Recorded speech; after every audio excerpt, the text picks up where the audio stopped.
पत्राच्या सुरुवातीला आत्ताची सगळ्यात मोठी बातमी ती म्हणजे हायकोर्टाकडनं मराठा आंदोलकांना काही सवाल विचारले गेले आहेत आणि त्यातला मुख्य सवाल म्हणजे आता पावसाची शक्यता आहे, त्यामुळे तुमची चिखलात बसण्याची तयारी आहे का, असा सवाल विचारलाय। आमचा संयम, कारण काहीतरी चांगलं व्हावं, मैदानात तंबू मग रेल्वे स्टेशनवर का जाता, असा सवाल देखील कोर्टानं उपस्थित केलाय। तर तुम्ही हमीपत्राचं उल्लंघन का करताय, असं देखील कोर्टानं विचारलंय। तर हायकोर्टाकडनं मराठा आंदोलकांना काही सवाल विचारले गेल्यानंतर आता कोर्टानं निर्णय घेतल्यास आम्ही लगेचच कारवाई करू, असं महाधिवक्त्यांनी म्हटलेलं आहे। या क्षणाची सगळ्यात मोठी आणि महत्त्वाची बातमी आपण बघतोय। हायकोर्टानं काही सवाल उपस्थित केले आहेत। जनजीवन विस्कळीत होता कामा नये, असं त्यांनी म्हटलंय। बाहेरून लोकांना बोलवू असं धमकावलं जात असल्याचं सरकारनं म्हटलंय। त्यामुळे आता नियमांचं पालन मराठा आंदोलकांनी करावं। सध्या पावसाचे दिवस आहेत, पावसाची शक्यता वर्तवण्यात येते, तुमची चिखलात बसण्याची तयारी आहे का, असा सवाल आंदोलकांना विचारण्यात आलेला आहे।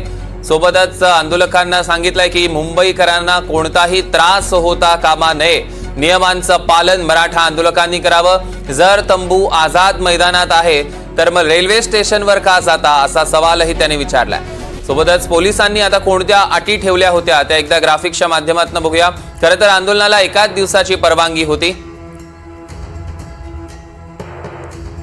ठराविक वाहनांनाच परवानगी असेल असं म्हटलेलं। वाहनांची पार्किंग व्यवस्था पोलिसांच्या सल्ल्यानं करण्यात आली। वाहनं ईस्टर्न फ्रीवेवरनं वाडी बंदरापर्यंत येतील, या सगळ्या अटी बघतोय आपण। पोलिसांनी ह्या अटी ठेवलेल्या होत्या। मुख्य नेत्यासोबत फक्त 5 गाड्या असतील, बाकीच्या गाड्या सांगितलेल्या ठिकाणी पार्क कराव्यात। आंदोलनात 5000 लोक सहभागी होऊ शकतात। मैदानात 7000 चौरस मीटर जागा राखीव आहे। दरम्यान आपण बघतोय पोलिसांनी या अटी ठेवलेल्या होत्या, मात्र त्यांचं पालन होताना दिसत नाहीये आणि सोबतच मुंबईकरांना याचा त्रास होता कामा नये, असं हायकोर्ट पुन्हा एकदा म्हणतंय।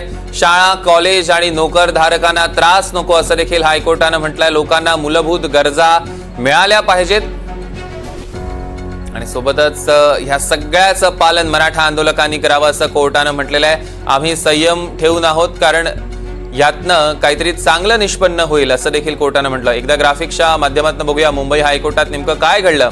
तर मराठा आंदोलनासंदर्भातील याचिकेवर सुनावणी झाली आणि मराठा आंदोलकांकडूनही हस्तक्षेप याचिका दाखल करण्यात आली। कैलास खांडबहालेंनी दाखल केली ही हस्तक्षेप याचिका। उल्लंघनाबाबत जरांगेंना नोटीस बजावली का, असा कोर्टाने सवाल विचारला। दक्षिण मुंबईत रास्ता रोको केला जातोय, असं सदावर्तेंचं म्हणणं आहे।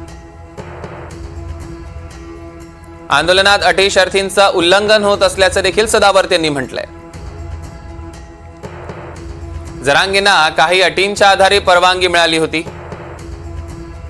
गाड्या अडवून रस्ते रोखले जात आहेत, असं सरकारचं म्हणणं आहे। 5000 आंदोलकांना परवानगी, तरी हजारो लोक आले, हे सरकारने आता स्पष्ट केलंय। सरकारला 1500 वाहनांची परवानगी आहे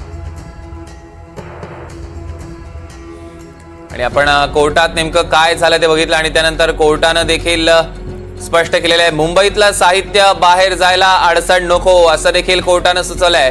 आपण बऱ्याचदा बघत होतो की गाड्या देखील काही वेळेला अडवण्यात आल्याच्या घटना घडलेल्या, त्यामुळे आता मुंबईतलं साहित्य बाहेर जायला कुठेही अडचण येता कामा नये, असे निर्देश कोर्टानं दिलेले आहेत। मुंबईकरांना कोणताही त्रास होऊ नये, मुंबईतलं साहित्य बाहेर जायला कुठल्या अडचणी यायला नको आणि सोबतच दिलेल्या अटी शर्थींचं पालन करावं, असं देखील म्हटलंय। सोबतच शाळा, कॉलेज, नोकरधारकांना आंदोलकांनी त्रास देऊ नये, लोक रस्त्यावर बसले आणि तुम्ही गप्प का, असा सवाल देखील कोर्टानं सरकारला विचारलेला आहे आणि त्यावर सरकारनं म्हटलं की कोर्टानं निर्णय घ्यावा, आम्ही लगेचच कारवाई करू।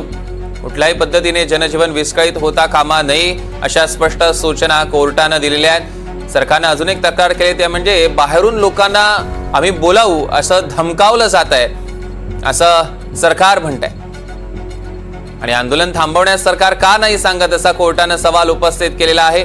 उपोषणाची परवानगी नाही तरी ते सुरू असल्याचं सदावर्तेंनी म्हटलेलं आहे। दुसरीकडे आत्ताची सगळ्यात मोठी अपडेट या प्रकरणातली ती म्हणजे कोर्टानं आता स्पष्ट केलं की माल वाहतुकीत कोणतीही अडचण येता कामा नये।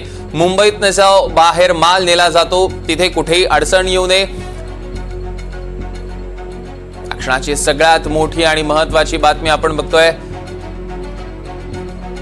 कोर्टाकडून स्पष्ट असे निर्देश देण्यात आलेले आहेत। माल वाहतुकीत आता कोणत्याही पद्धतीची अडचण येता कामा नये असे स्पष्ट निर्देश आता कोर्टाने दिलेले आहेत। आता कोर्टाच्या या आदेशांचं पालन होतं का हे बघणं अत्यंत महत्त्वाचं ठरणार आहे। सोबतच कोर्टाने अनेक सवाल उपस्थित केले, त्यातला सगळ्यात मुख्य सवाल ते म्हणजे पावसाचे दिवस आहेत, पावसाची शक्यता आहे आणि ह्या सगळ्या आंदोलकांना चिखलात आता ते बसू शकतात का, तुमची तयारी आहे का, असा सवाल कोर्टाने उपस्थित केलाय।